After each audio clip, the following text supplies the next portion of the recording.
My roommate is into some weird fairy shit.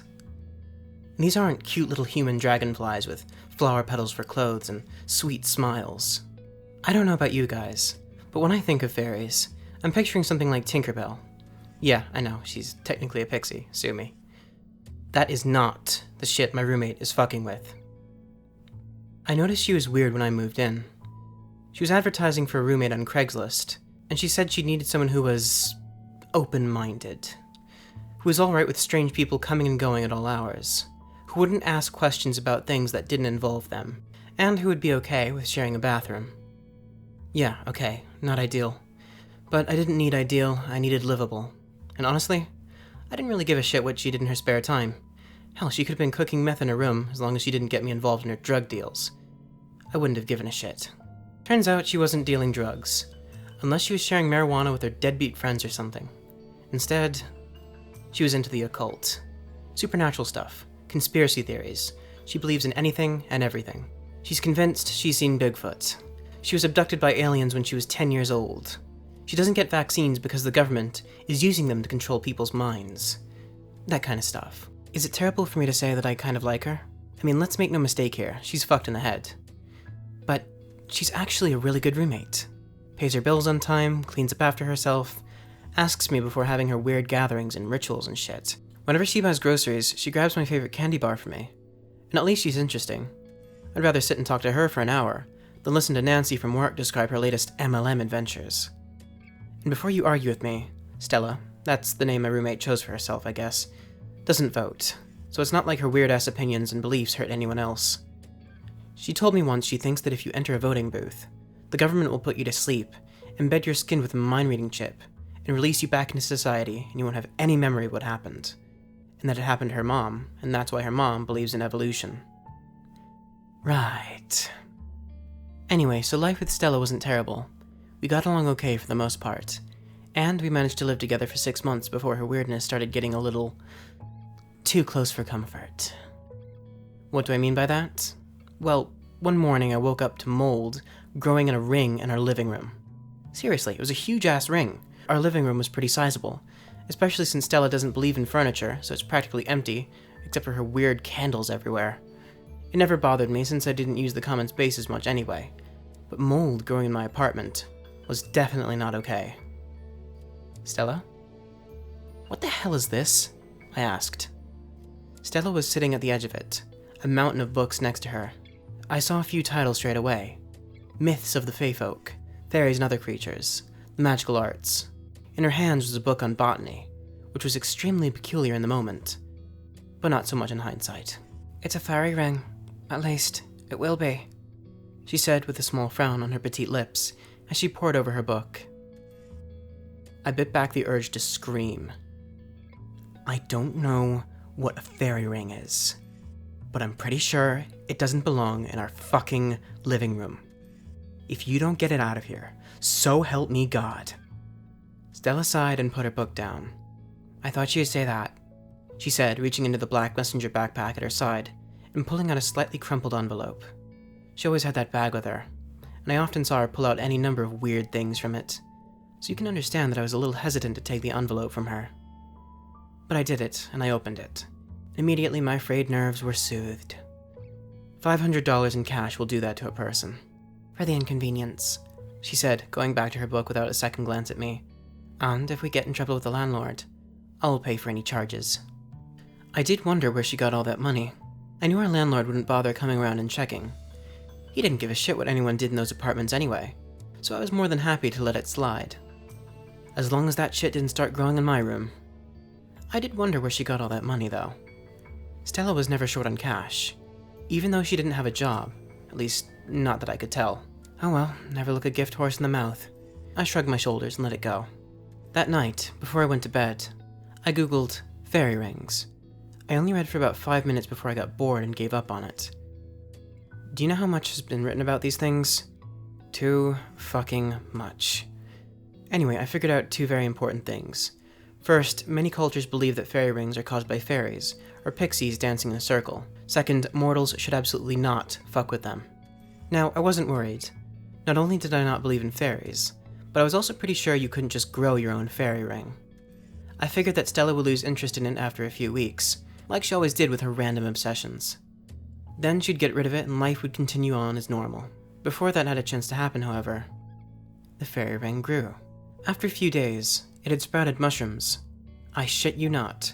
Literal mushrooms were growing in my living room. Stella seemed overjoyed with this arrangement. I was pretty grossed out because our room was starting to smell. Damp and musty and just gross. I really wanted to yank up that carpet and scrub all that nasty crap away. But I focused on the $500 I was getting for being cooperative, and tried to will away my annoyance. Stella's excitement grew over the next few days, until it spilled over into the few conversations we had. "It's almost ready. They'll be here soon, I can feel it," she said one night when we were having a beer. She was sitting in the middle of the circle, while I stayed far outside it. Not out of superstition, but because I wasn't going near that nasty thing. "Are you sure that's how it works?" I asked. My skepticism must have been obvious, because her response was just on this side of indignant. "I've done my research, Janice. It's like that movie, what was it? If you build it, they will come. Just like that. I've made the ring. They won't be able to resist dancing on it. That's just how it works." I wasn't convinced, but... oh hell, why not? It's not real anyway, so who cares how she thinks it works? "So what happens afterwards?" She looked confused. "After what?" "After the fairies show up," I said. "What happens? Do you talk to them, trap them, ask them to grant you a wish? What?" She stared at me in utter bewilderment for a second, and then burst out laughing. "God, Janice, you're so funny sometimes," she said. I chose not to press the point. Instead, I finished my beer and went to bed. Things played out about how I expected over the next week or so. Stella was obsessed with her fairy ring. I suckled between ignoring it and indulging her. Eventually, her interest started to wane, and she began to turn her attention to other things. I noticed a few books in the Jersey Devil appearing around the apartment, so I figured that's what would plague my life next. I felt like I was living in some sort of sitcom. And then, 3 weeks ago, something different happened. I woke up around 4 in the morning, my sleep disturbed by a strange blue glow coming from under my door. I stumbled out of bed, rubbing the sleep from my eyes, as I went in search of the light source.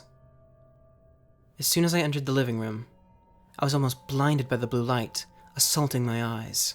I swore to myself as I shielded my face, trying to let my eyes adjust. Eventually, they did, and I was able to take in the terrible sight that awaited me. Stella, naked, dancing on the fairy ring. Her body, twisted and jerked, almost like she was being pulled along. She stumbled, but didn't fall, going round and round so quickly it made me dizzy. I started to walk towards her, confused and somewhat unsettled. Was she on acid or something? I almost went back to my room and pretended I hadn't seen anything. But then the blood caught my attention. It oozed from small cuts all over her body. A ring of blood was crusted around her wrists. Slashes across her abdomen resulted in red rivulets, tracing paths down her legs. Finally, I saw her face. Her eyes were fixed on me, and a shudder worked its way down my spine. Her face was twisted in agony, her mouth a grimace, her eyes red with tears.